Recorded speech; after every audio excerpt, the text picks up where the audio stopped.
Hi, guys. Welcome back to the Ripple Effect with Alexa DePaolo. I'm Alexa, and here we sit with entrepreneurs, leaders, professionals to talk about business growth, personal development, and real life balance.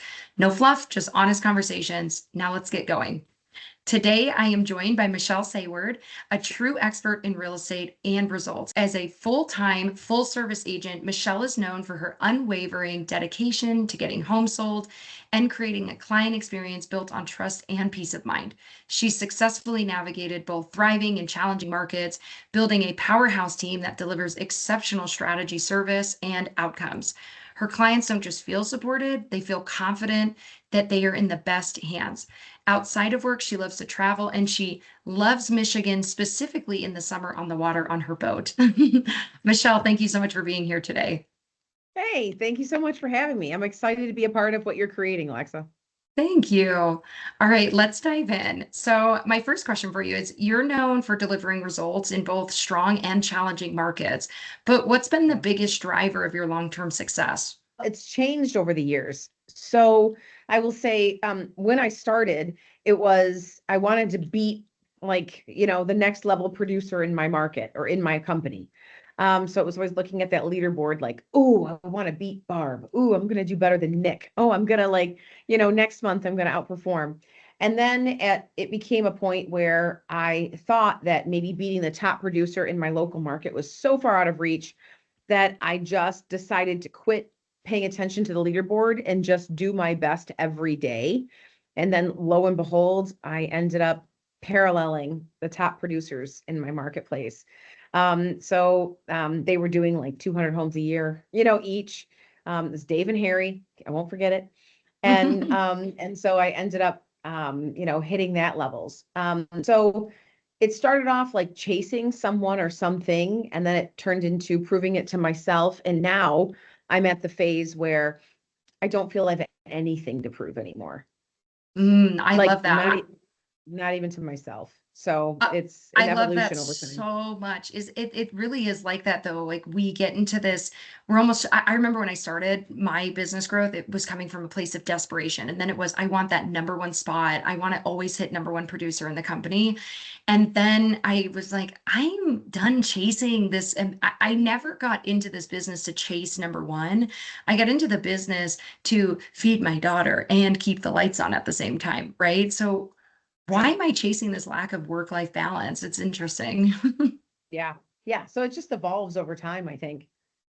I think it comes with confidence. Okay, as a full-time, full-service agent, what systems or habits have helped you consistently perform at a high level? What systems or habits have helped me hmm perform at a high level? Yeah, you're a natural The high performer, so I'm curious, is like what systems do you implement to keep you Yeah, I mean, continuously performing? there were some small things like that I just set up scheduling wise for myself. They were just non-negotiables. I mean, number one was I didn't the biggest one that stands out to me is that I didn't care what was happening in the world. I needed to work on my lead generation first and foremost in the day.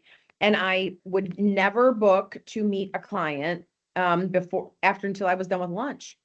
So I would get in, do my lead generation, prepare for the day, organize, and eat my lunch, and then my first appointment. So it was that consistent discipline. That's the biggest lever, if I had to say, pulling one. And I didn't care if someone could not accommodate a home inspection or an appraiser needed access or whatever. It was a non-negotiable for me. So there's always another option. There's always another way to work it out.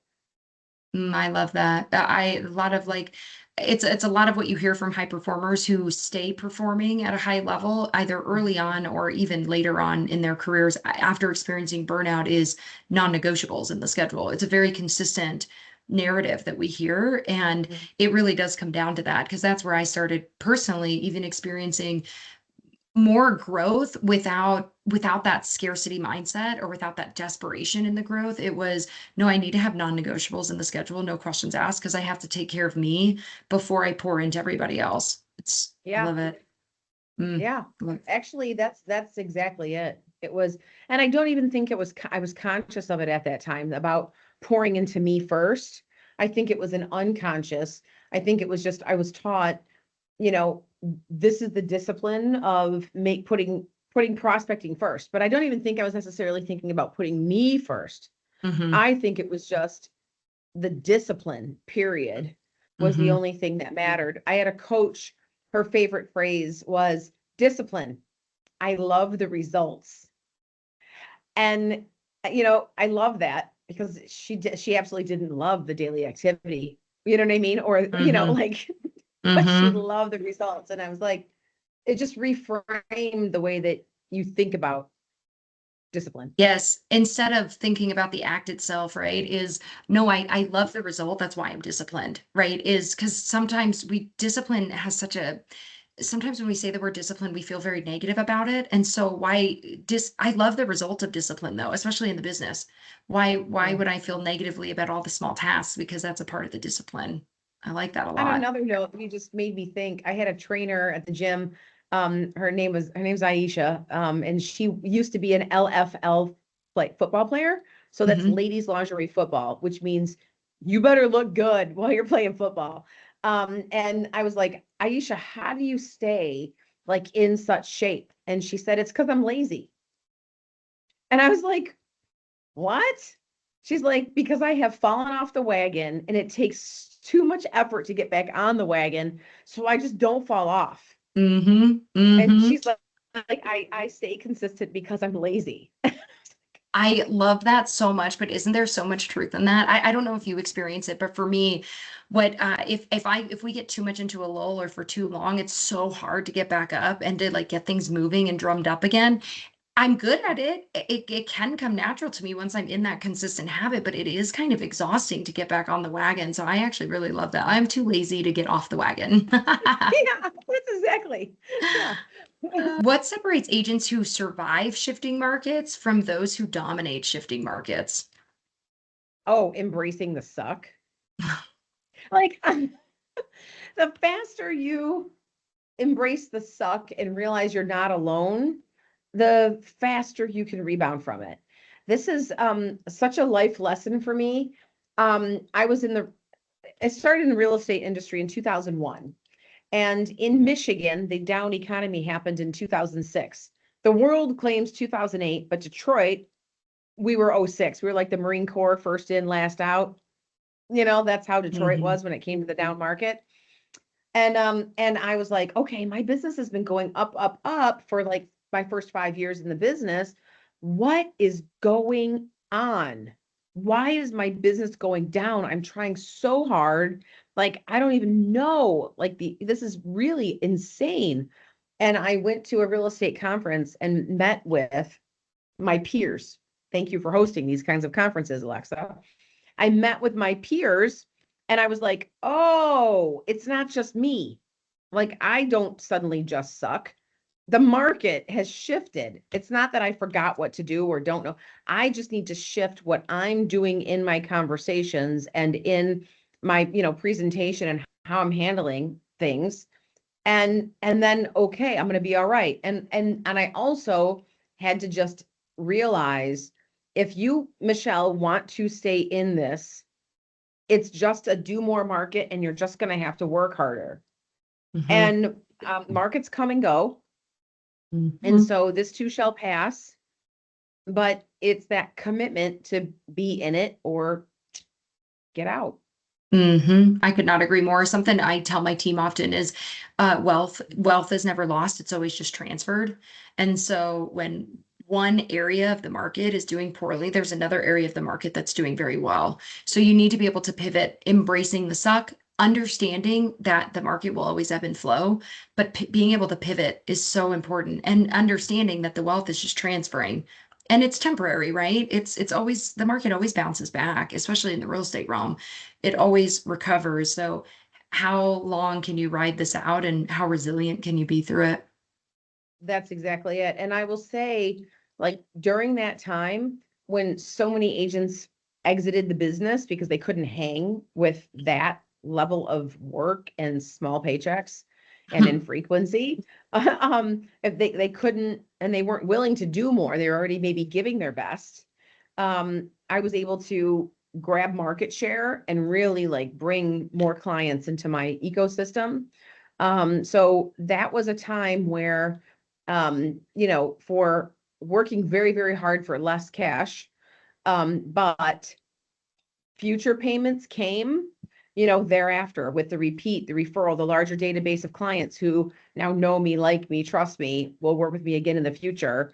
So I became the realtor that was so referred because it's like Michelle will work hard for you when Mm-hmm. nobody else is, willing to like Really? give you any ray of hope. I had no idea at that time that it would pay such dividends in the long run. Mm-hmm. No idea. All I knew was that I would much prefer to be in this profession than any other profession.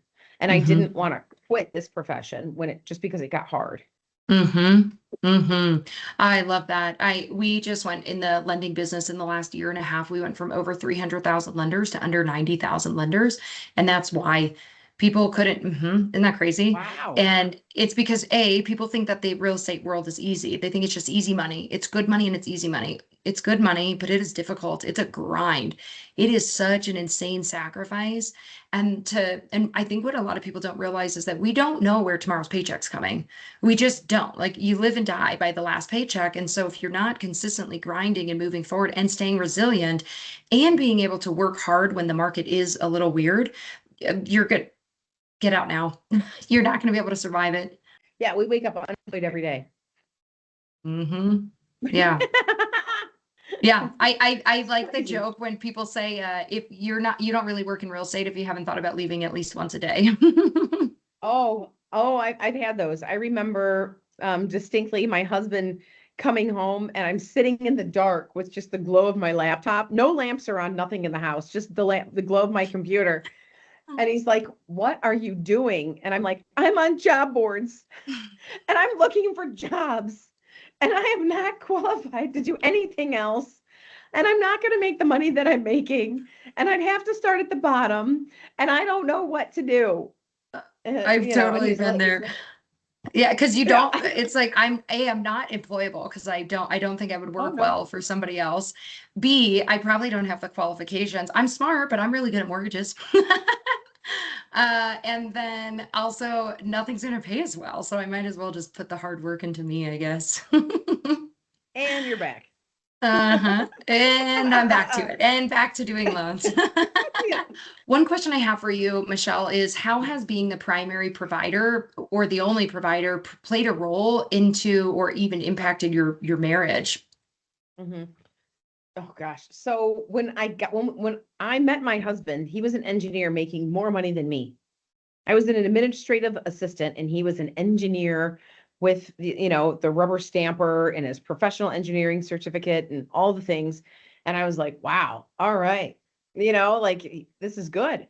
And then my real estate career outsurpassed his engineering salary to the point at which he would be offered a raise and he would just negotiate with the owners of the company to say, keep your money, just give me time off. And because what they were offering was insignificant in compared to, what the power that I could, generate into our mutual lives. It got challenging when I started to surpass him financially. I was traveling and going to conferences and, doing the things and he openly admits this. Like he's like, I had a tough time as a man. Hmm. Like, what value do I bring? What do I contribute? She doesn't really need me, Hmm. like, Hmm.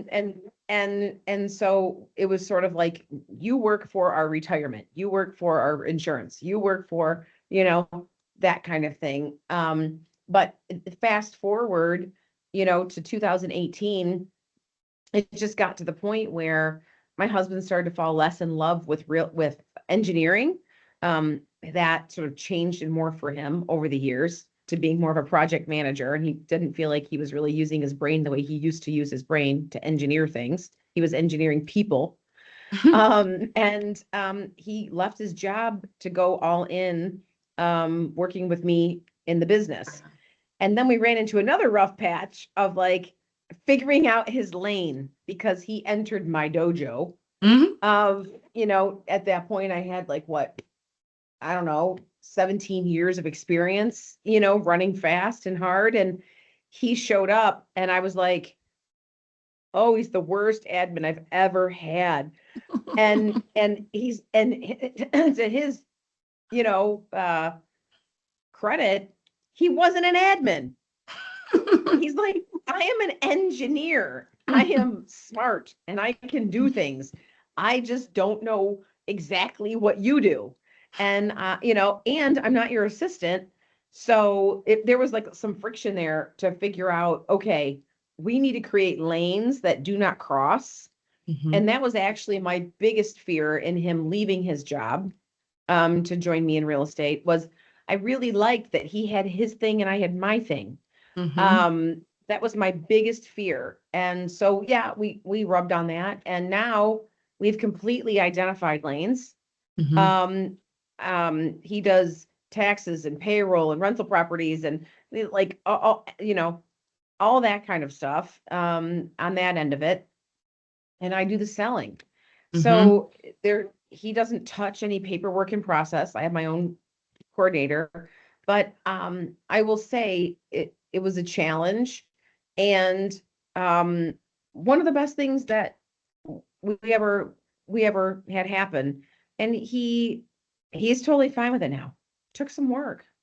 It Mhm. does. That's similar to my experience. Trevor, my husband, really felt like, because I was a single mom for a while, and then was able to build the business. And when Trevor and I started dating, it was really hard for him as a man. How am I providing? You don't need me. What's interesting, because to me, I felt confidence and I don't need you, I want you. And he felt there were insecurities in it. You don't need me for anything. And it was, and it wasn't out of lack of support for me, which I'm sure was your husband. There wasn't, Right. he didn't feel that way because he wasn't supporting me. He was feeling that way because there was the struggle of the societal pressure of the man as the provider, and I'm not the provider, she is. Mhm. And it is an interesting shift, and it changes. I don't think I would have ever been able to work, but unless there was lanes, because I like that he has his thing now and I do my thing. So I don't know that I would ever cross over that way. That's impressive. Yeah, and it was really good during those years. Like he was the guy that made it home during the building phase, right? Like when he was still in engineering, I could rely on him to be home at 6. I could rely on him to feed the dog. I could you know what I Hmm. mean? Like there's those reliables that Hmm. help. I couldn't do what I did without him running in the Hmm. background, picking up the nieces from this or that, or you know what I mean? Or Hmm. helping me. He ended up getting his license and helping me even like maybe show a couple houses or you know what I mean? But Hmm. yeah, there's no way I could have done that and like had vacuumed carpet and dishes put away. There's no way. Hmm. Hmm. I'm right there with you. That was one thing that we offset too, was because I could rely on him for, specific, just a specific schedule at that time. It was, these are your responsibilities, these are mine. And it's interesting though how that can impact a relationship, and like the ego that comes along with it, and how difficult it can be. And then the other thing too that I don't think we talk about often enough, and maybe because a lot of women have not experienced this in the past, right? I mean, as a Mhm. society, the men are typically the providers, but it's the pressure of being the sole provider. So even as a single mom, and even now as a married woman, if I don't show up and work today, we lose it all, right? We lose. No one eats. The bills don't get paid. We lose the rental properties. We lose everything. If I am not doing my part and working, there is a different kind of pressure that comes with that, that Yeah. I wouldn't change, but it is still heavy. There is still a heaviness to the exhaustion that we tend to feel, or the burnout, or that I'm not taking care of myself. I know you've talked about that. You and I have shared that in the past, is your journey with learning that you needed to take care of you. But there is that like scarcity desperation also comes from the pressure of, if I'm not performing, we lose it all. Yeah, there is I'm using your terminology. There's a ripple effect to that. It's not just what you've created in your household, but it's also in my mind, it was bigger than just the household stuff. It was also Mhm. I'm one of my title representative's largest clients. Mm-hmm. I'm very loyal with my mortgage company. You're like, okay, that's a big chunk of their business. It's the home Mm-hmm. inspectors. It's that ripple effect that you're having on the community when you don't show up. Mm-hmm. For me, I I I did past tense. I did feel that pressure.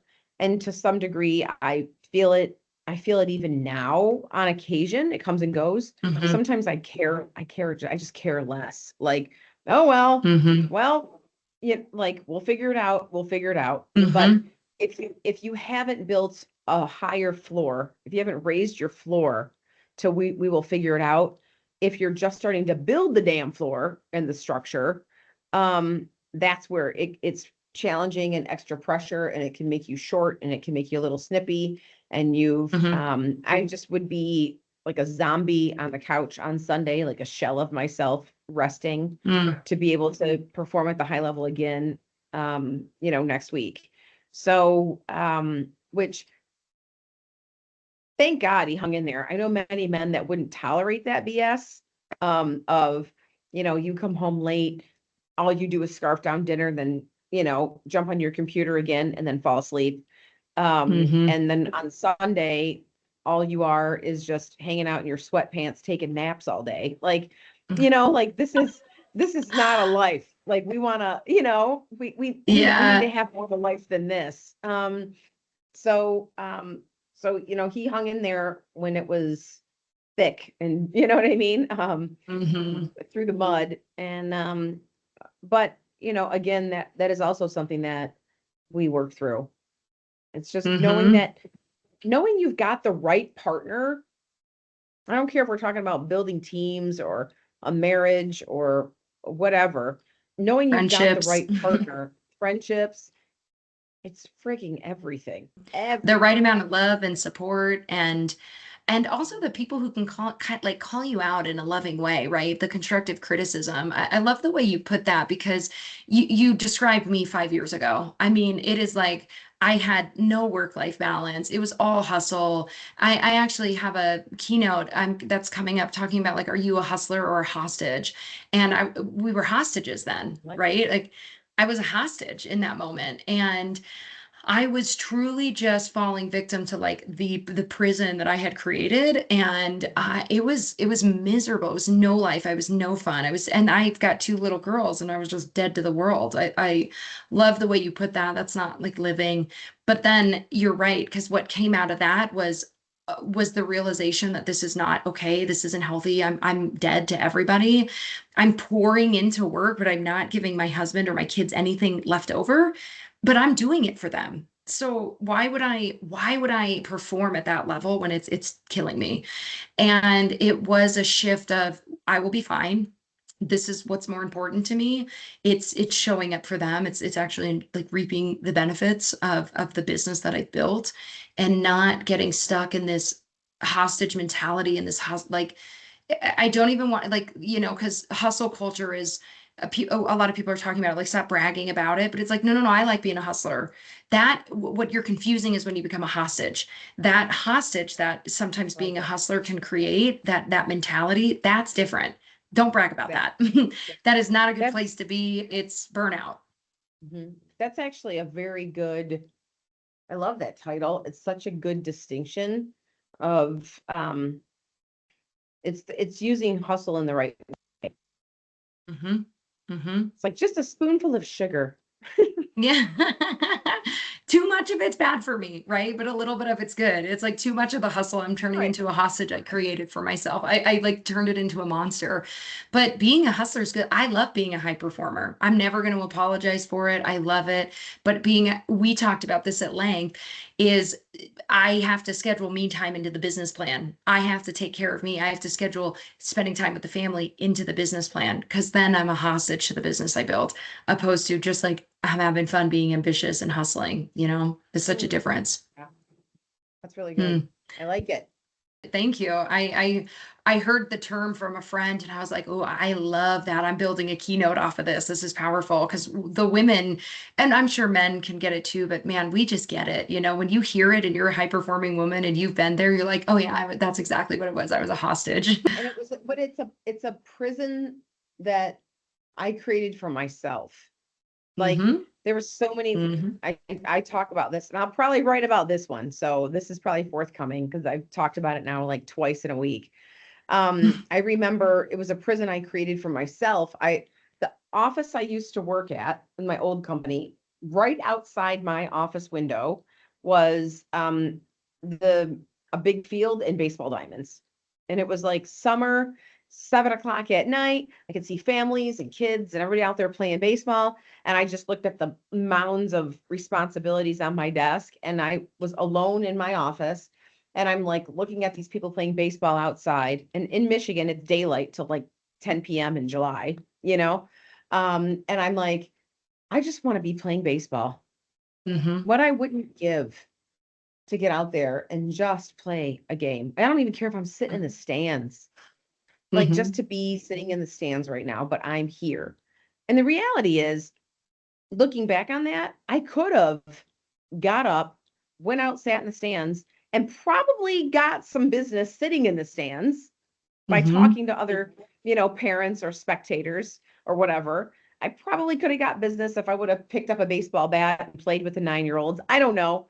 But it's that confine, that box that I put myself in, that this was hmm the only way. I couldn't go out there and play because I wasn't going to be successful. That's a limiting belief that I told myself. hmm But I hmm can't see that until fast forward, like what, 15, 20 years later.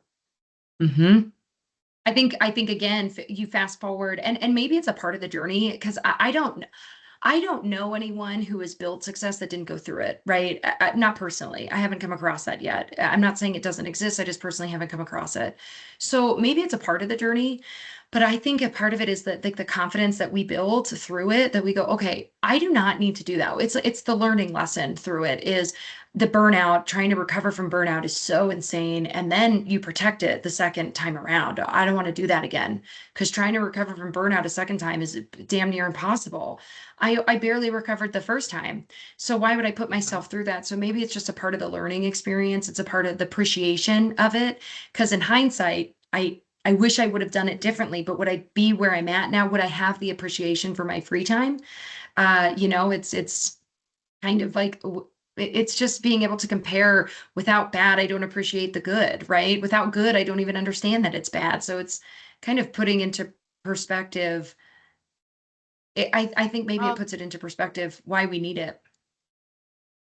God, I'm writing this down. I had to just grab a random piece of No, I saw paper. you. I I was like, oof, the fear that comes after burnout.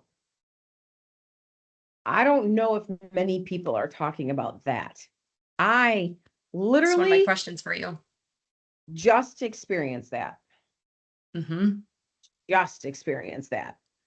Mm-hmm. Where you're putting like a regulator on yourself and Mm-hmm. holding yourself back because you're fearful that you look, this is, oh God, I'm writing this down. All right. You know what a quiver is? Mm-hmm. And like bow and arrows, like the little thing Yep. on your back where you pull the arrow out. And it's called a quiver.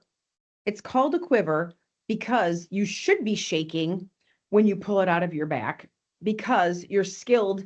Because when you release that arrow, you know what you're about to gonna do. You're gonna kill. Like Mm-hmm. this, so you should have a little bit of fear factor in that because you know it's about to go down. And so that fear that comes after burnout, it's just like that. Mm-hmm. I know what I'm capable of. I know how much I can turn this on and what power I can bring when I want to freaking go for something. Mm-hmm. And I'm scaring myself right now because Because I I paid such a high price before. yes, which is the burnout. I actually I went when I was going through coming out of burnout. and then feeling like, okay, I got to get back into things. The fear I had to dive into it, the fear of burning out again, the fear of I Yeah. know what I'm capable of. I know that Mhm. I'm so damn good at this and I know that I can do it and do it well. And I am so Mhm. scared of then also what I'm capable of with burnout because I'll go, go, go, go, go until I can't go anymore. Because I don't, because now I'm afraid that I won't see the signs. Now I'm afraid of going through this again and then needing to recover from it again. It's a serious fear, and I don't think it's talked about often enough either. I think the burnout, the fear after coming out of burnout, and then like almost holding yourself back so you don't go through it again, and then the loneliness that comes with the growth. Those, I think those two things are not talked about often enough. No, actually, this conversation with you, that's why I wrote it down, the fear that comes after burnout. I was like, whoa, I don't think I've ever heard that talked about. People talk about burnout, but I don't think they get that granular with it. Because if you think about it, that's it's vulnerable to talk about burnout, but it's extreme vulnerability to talk about fear. Mm-hmm. Mm-hmm. No Especially as one like, wants to talk about, I don't want to be perceived as being afraid. I'm not afraid. I'm I'm afraid of not burning afraid. out again. I can kill you. Yeah. I'm kidding. I can still kill you. Yeah. Um, Yeah. um, but yeah, I don't know. I'm curious what the audience thinks about this. I would love people to drop in the DMs and give feedback on this point of the conversation. If people experience fear after burnout, and to what degree, and Mhm.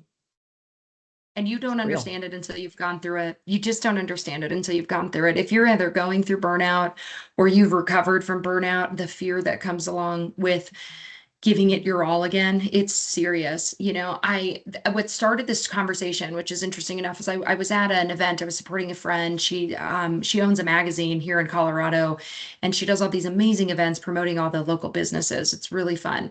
But I had this guy come up to me, ask me what I spoke on, and he was so vulnerable with sharing with me his fear of burnout. He went through burnout so badly, so very similar, right? He's in a different industry, but he had gotten out completely, built the business up, did insanely well, but burnt out so hard. And that's the other thing that comes with it is I'm making good money, but I'm burnt out, and that's not enjoyable either.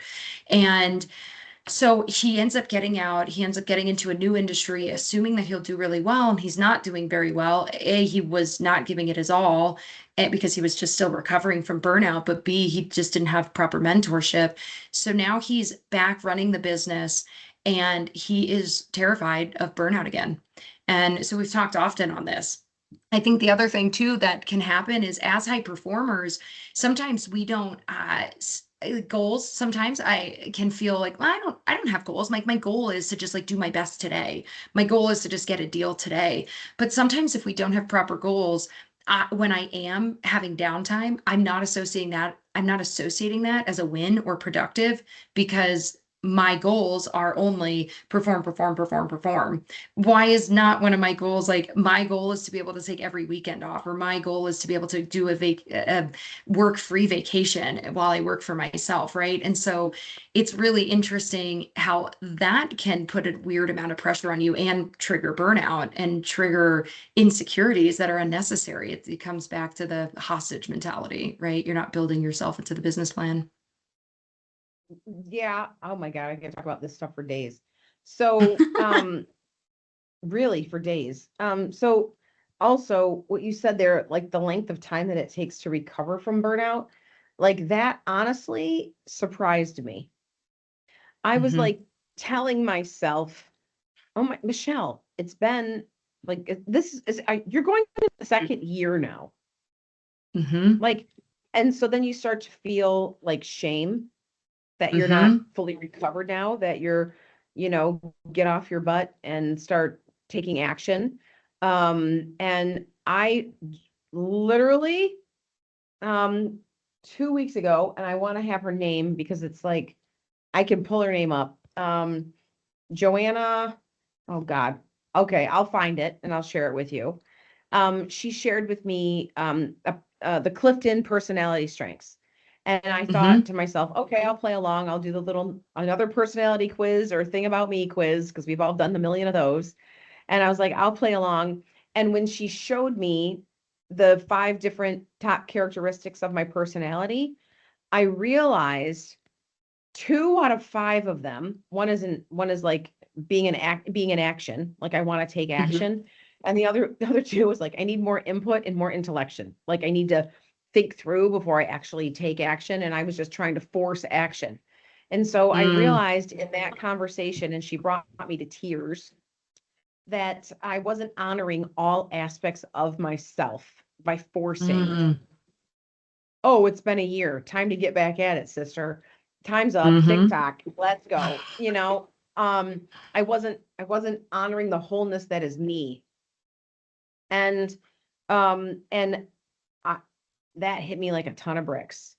And it was like wow. the minute I brought that to light, that by forcing things that you're not ready for, you're disrespecting self, Mhm, and bringing it to light, now you can address it. Oh, mhm, there are pieces of me that likes more intellection and more input, and I like to learn a bit more about next steps before I just jump. mhm, And I was that there's the piece of me that likes to jump. And mhm. so it was I'll send you her information and refer her to you for people that that may want this information. Please And do. it was just a great a great education moment there around that. But that the shame that comes with it is it's real because you're Mhm, forcing yourself to move faster than you're actually ready. And so then you mhm. beat yourself up. Should be over Uh-huh. this. I should be over this by It now. also the shame that comes with feeling like it's never ending though, right? I mean, a year is so short and so long at the same time. So it's like it's been a year. I'm rolling on 2 years of recovering from burnout. And Yeah. that feels never ending, especially again when you are a high performer. You like, Yeah. I'm not used to hitting this capacity and it just being done for. I'm not used to this depletion that I'm feeling. And it feels never ending. It for sure does. And then one day you just kind of recover from it and you start feeling excited. I also think a lot of what changed for me was surrounding myself with different people who understood it, people who were coming out of it, but also people who were really inspiring that helped me just feel fulfillment in different ways. Because instead of just enjoying life, right? The burnout. I know Aaron Bradley has actually talked about this. The burnout that you feel from the growth in your business, you're making good money, but you're burnt out. And then the burnout that you feel when business is dead, you have nothing coming in and you're just go, go, go, go, go, and you feel like nothing's happening. Like those are two different levels of burnout. They're both insanely exhausting, but neither of them are very fulfilling. And that's why it's just like I am not being filled up in any shape or form. So a part of it was pivoting to where am I finding joy right now? That's where I need to Yeah. focus. I'm so exhausted and I just need to pour into something that's truly fulfilling me. And that is not about production. That is not about money. That is just about like what's filling my heart right now. And it was like pouring into people in different ways and making sure that I was staying in touch with my closest friends, going to lunch with them.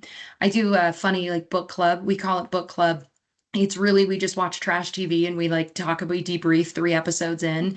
But it gives my friend and I a chance. She lives out of state now. It gives us a chance to connect every week. We catch up where before we would go months without talking to each other. Sometimes we'd only talk once a year. So now we like or we'll watch Who Done It, right? We'll watch true crime series and we'll try to okay, who do you think did it?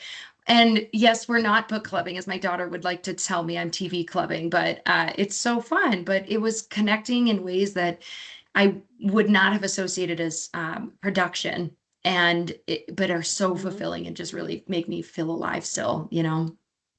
Yeah. Yeah. I did that also. The talk that I did at your event, Hmm. at the Ripple Effect, the talk that I did there, the high dive talk, that actually came from that. That was Michelle just writing for the sake of making Michelle happy. It came from that. It was like, if this never touches anybody else in the world again, I did this because I enjoy it as a hobby. I enjoy short story and writing for me as a hobby. And then it leaked. out and then it leaked again. And then, I was being asked to like extrapolate on it and I turned it into something bigger and delivered for you. That's amazing. But it's amazing what can come out of that though, like that from just tapping into what is, feels good for you for no reason other than it just feels good for you. Yep. And something else that was lightly skimmed over, and you're supposed to be asking the questions here, Alexa, I know, uh, but I can talk to you about this stuff for days. When I talked about like that shame of like it takes you a year or 2 years, like me, I was in year 2, like 2 full freaking years. Mhm. But then it's also embracing because you were in burnout recovery, Mhm. embracing performing at a lower level and having that be Mhm. okay. Yes. Like convincing yourself as a high performer that it's okay to perform at a lower level. And Uh-huh. and because that requires some adjustments. You might Mhm. not be carrying the same staff you carried before. You might Mhm. not be, have the same amount of clients in your, transaction, you know what I mean, at that moment. It's just you're carrying a different load. And that's at first it can be a little bit like, is this okay? Is this all right? But the truth is, I'm going to say most often, you if you're hitting burnout, it's because you work so hard to raise up your floor. Mhm. So when you and I had nothing, you probably had less than me, but I'm just saying, when you and We had I've heard nothing. some of your stories. I've heard some of your stories. I had pork and beans in a can. I think you just had the beans. You We couldn't afford the pork. couldn't afford the pork. Um, so, um, so, but I mean, we were not burnt out when we had the pork and the beans in the can. Mhm. We were not burnt out. We were just trying to figure out how to scale. And the Mhm. burnout comes with scaling. And so then Mhm. okay, fine. Now I have a little bit of financial cushion. I've got a little bit of margin in my life. There are things I can cut back on. You know, when you just have beans, you got nothing else you can cut back on. You've made all the cuts already. So really like failure is not an option. Energy is the only thing that is, you know what I mean, gonna Mhm. so it's so in some ways, as crazy as this sounds, burnout can be such a blessing, Yeah. Mhm. such a blessing. Mhm. It's such a reset on your life. It's such Mhm. an identity shift. How much growth did you feel? How Yeah. much growth did I feel of the reminder of I've survived worse than this, I can survive this burnout. I can cut back on some things here. I'm not in survival mode anymore. I'm not in desperation mode. And just like it gave me a different appreciation. It was forced, right? It was such a forced moment, but there was so much beauty in it. And beauty and also understanding how important I was never a part of the business plan until burnout happened, right? And then it was, oh, taking care of me is important because if I'm not okay, the business isn't okay. If I'm not okay, the family's not okay. So I wouldn't have learned that without the burnout. There is a blessing in Right. that, which allowed me to then go, whoa, whoa, whoa, I need to re-engage with the family. I need to re-engage with myself. And I'm not a machine. I should not be functioning as such. And it was, it is, it, as contradictive as it might feel to say, it is a blessing in a lot of ways. It really did help me just reevaluate my priorities. Michelle, thank you so much for being here. Before we go, where can people find you? What's the best place for people to connect with you, learn from your work, or continue this conversation? I mean, you can find me on Instagram. It's Michelle L, middle initial, Saward. So I'm there on Instagram. You can look me up on Facebook. I'm easy. I have my own website. It's the Saward team. You can get me. Give it a Google. There's lots of ways. Again, Michelle, thank you so much for joining me today. This was such a pleasure to have you. As always, I always love chatting with you. Thank you for joining us this time on The Ripple Effect, and we will see you next time.